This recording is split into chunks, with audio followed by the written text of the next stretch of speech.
তোমাদের রিকোয়েস্টে আবারও একটা টিউটোরিয়াল ভিডিও নিয়ে এলাম। এই ভিডিওতে আমি এই গহনার A to Z দেখানোর চেষ্টা করেছি, স্কিপ না করে পুরো ভিডিও দেখতে থাকো। এর জন্য আমাদের প্রয়োজন মাটি, ওয়্যার, জেলির বক্স, কাঁচি, এছাড়াও বিভিন্ন জিনিস যেগুলো তোমরা আগে ভিডিওতে দেখতে পাবে।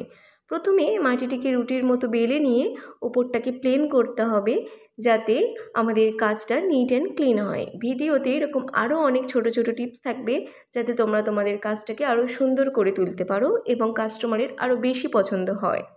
এরপর একটা ছুরির সাহায্যে ছোট ছোট খাঁজ করছি আমি এখানে। তোমরা দেখলে বুঝতে পারবে এখানে যে ছোট ছোট টুলগুলো দিয়ে আমি ডিজাইন করেছি, এগুলো বাড়ির নিত্য প্রয়োজনীয় জিনিস, যেমন পুরানো কৌটো ঢাকনা, পেনের মুখ, গ্লাস, স্কেল ইত্যাদি।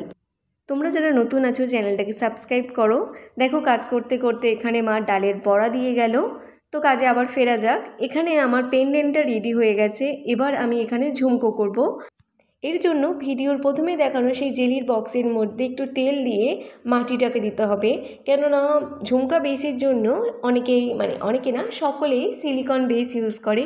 আমি এখানে চেষ্টা করেছি যাতে তোমরা বিনা খরচে এটা বাড়িতে তৈরি করতে পারো, তার জন্য আমি জেলির বক্সে ইউজ করেছি। পরে কোনো দিন সিলিকন বেস দিয়ে করানোর চেষ্টা করব।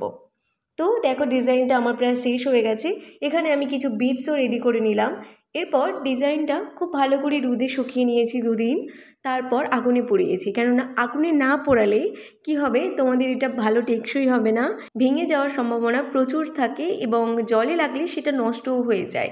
আমার অনেক কাস্টমারই আমাকে পাঠিয়েছে, আমি দেখেছি অনেক বড় বড় পেজ, তারা না পুড়িয়ে পোড়ামাটির গহনা বলে বিক্রি করে দেয়। কিন্তু এটা তোমরা কোনোদিন করো না, এটা ঠিক না।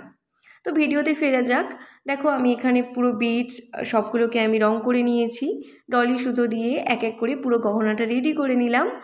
এখানে যে কালারটা ইউজ করেছি সেটা হচ্ছে অ্যাক্রিলিক কালার। প্রথমে ব্ল্যাক কালারের আমি বেসটাকে রেডি করে নিয়ে তারপর এক এক করে রেডিশ এবং ব্রাউনিশ শেড দিয়েছি। ভিডিওটা তোমাদের কেমন লাগলো আমাকে কমেন্টে অবশ্যই জানাও। আর যদি কেউ এরকম গহনা পারচেস করতে চাও বা কাস্টমাইজ করে নিতে চাও, তাহলে ডেসক্রিপশানে আমার ইনস্টা হ্যান্ডেল দেওয়া আছে, ওখানে তোমরা কন্ট্যাক্ট করতে পারো। ভিডিওর আগে প্রচুর প্রচুর শেয়ার করে দাও। সবাই সুস্থ থেকো, ভালো থেকো। দেখা হবে আবার কোনো নতুন ভিডিওতে। বাই।